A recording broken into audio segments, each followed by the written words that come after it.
We're here for the launch of our Smart Fan, which is an innovative technology to assist the mining clients to have more control of their fans underground.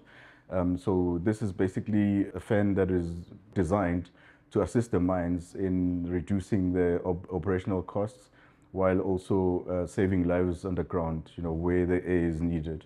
It's a autonomous sort of fan, so it operates on its own while it can control the airflow while maintaining the pressure that's required underground, and also compensate for any leakage factors that are underground, and then it basically provides what's the duty that's required by the mine at any point. The details of the fan entails an adjustable flow that does not require any human interface. It's automatically adjusted as the operating parameters of the environment changes. So really an automated system, in short, for the auxiliary and booster fan range that we provide. We see this quite unique. We've got in the worldwide group, also on the tunnel metro, similar developments, adjustable flow fans that doesn't require human interface.